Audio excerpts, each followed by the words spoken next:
조부모가 자녀 양육에 참여할 때 갈등 해결, 감정과 상황의 환기, 사랑으로 시작된 양육이 왜 이렇게 조심스러워졌을까요?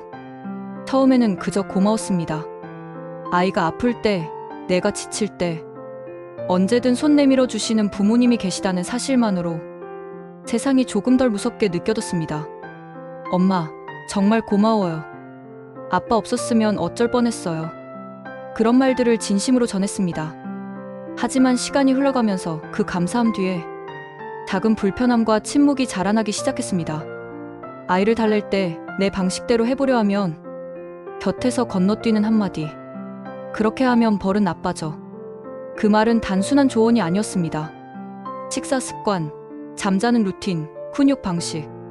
모든 순간이 내 마음속 논쟁의 장이 되어버립니다. 아이를 향한 사랑이 충돌하고 나를 향한 믿음이 시험받는 듯한 순간들. 어느샌가 나는 내게 묻습니다. 이 아이의 부모가 진짜 나 맞나? 혹시 조부모님께 자녀를 맡긴 일이 고마움만으로는 설명되지 않는 감정을 당신 안에 남기고 있진 않으신가요? 갈등의 본질을 묻다. 부모와 조부모, 두 세대가 함께 아이를 키우는 구조는 우리 사회에 점점 보편화되고 있습니다. 하지만 그 안에 숨겨진 갈등과 감정의 복잡성은 쉽게 말할 수 없는 주제가 되어버렸죠. 오늘 우리는 그 이야기를 깊이 있게 나눠보려 합니다.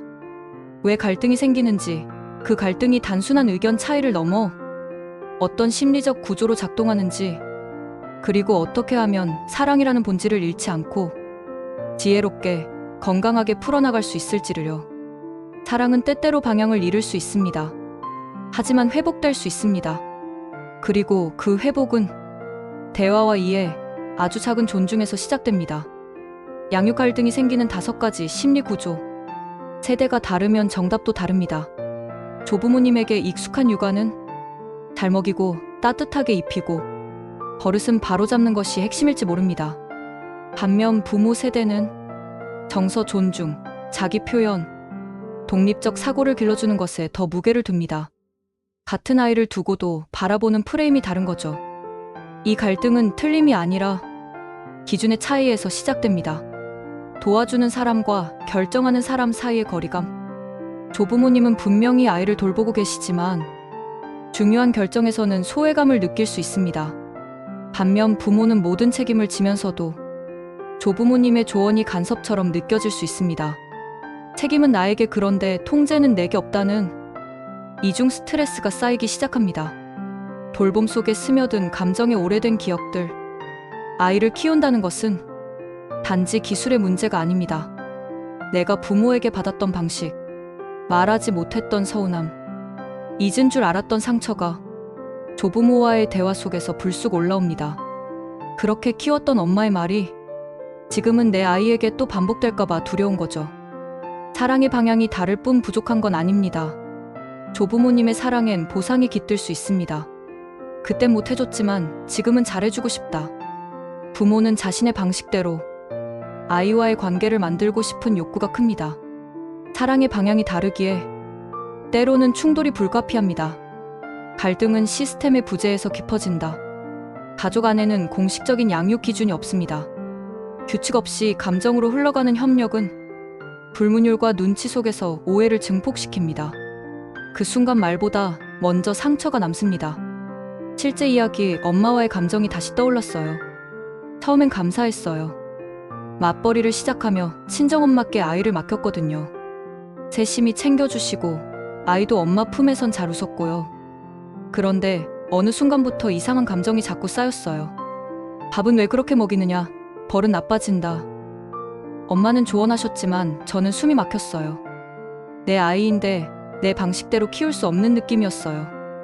무엇보다 힘들었던 건 제가 아이에게 무언가를 알려주려 할 때 엄마가 그렇게 하지 마 하고 말을 끊으셨던 순간이었어요. 그때 제 어린 시절이 떠올랐어요. 엄마가 저를 다그쳤던 기억까지도요. 아이를 키우는 일이 엄마와 오래된 감정을 다시 꺼내는 일이 될 줄은 정말 몰랐어요. 이건 단지 육아 갈등이 아닙니다. 한 여성 안에서 딸이자 엄마인 두 정체성이 충돌하는 순간입니다. 양육 갈등은 종종 아이가 아닌 과거의 내 감정에서 시작됩니다. 그래서 현재를 풀기 전에 과거를 먼저 이해해야 하는 감정의 퍼즐이 됩니다. 숨겨진 갈등 구조 6가지. 감사와 통제 사이의 이중 감정. 고마워요라고 말하면서도 왜 나 대신 결정하셨지? 라는 감정이 떠오릅니다. 이중 감정은 침묵 속에서 커져만 갑니다. 과거의 보상 심리 vs 현재의 독립 욕구. 그땐 못 해줬지만 지금은 이젠 내 방식대로 해보고 싶어요. 사랑의 방향이 다르기에 그 차이를 인식하지 못하면 충돌은 깊어집니다. 기억의 방식 vs 현재의 방식. 우린 그렇게 키워도 아무 문제 없었어. 요즘은 아이가 달라요. 기억의 기대는 조부모의 방식과 정보 기반의 부모 방식이 부딪힙니다. 헌신의 기대와 인정의 결핍. 이렇게 봐주는데 말 한마디도 없네. 맡긴 게 아니라 부탁드린 건데.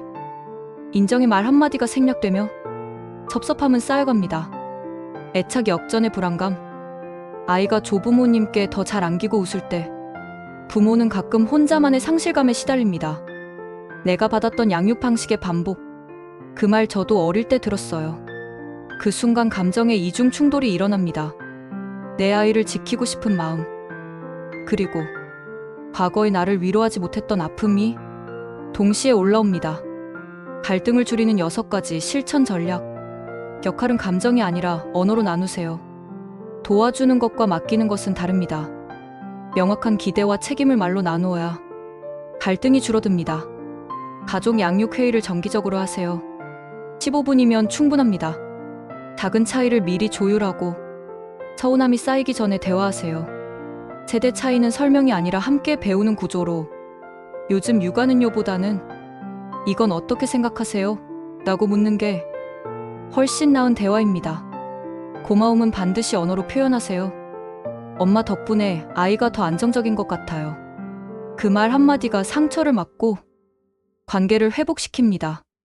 부모 자녀만의 시간을 확보하세요. 10분이라도 좋습니다. 단둘만의 시간을 통해 정서적 중심을 다시 찾을 수 있습니다. 감정 교류 노트를 만들어 보세요. 짧은 글 한 줄이 감정을 정리하고 불필요한 오해를 줄여줍니다. 스스로에게 던져보면 좋은 질문들. 지금 내 감정은 무엇을 말하고 있었을까요? 왜 그 말 한마디에 그렇게 반응했을까요? 나는 무엇을 지키고 싶었던 걸까요? 감정은 말하지 않으면 상처가 되고 표현되면 관계를 회복시킵니다. 질문은 생각을 정리하는 도구가 아니라 마음을 다시 흐르게 만드는 열쇠입니다. 조부모 양육이란 조부모와 부모가 함께 아이를 키운다는 건 단순히 손을 나눈다는 의미가 아닙니다. 그건 곧 한 아이를 중심으로 과거와 현재가 만나 함께 품고 함께 성장해 나가는 여정입니다. 완벽하지 않아도 괜찮습니다. 우리는 불완전한 방식으로 서로를 이해하고 더 깊어지고 함께 자라납니다. 그리고 그 모든 과정 속에서 아이도 우리도 사랑이라는 이름을 한층 더 단단히 배워가는 중입니다.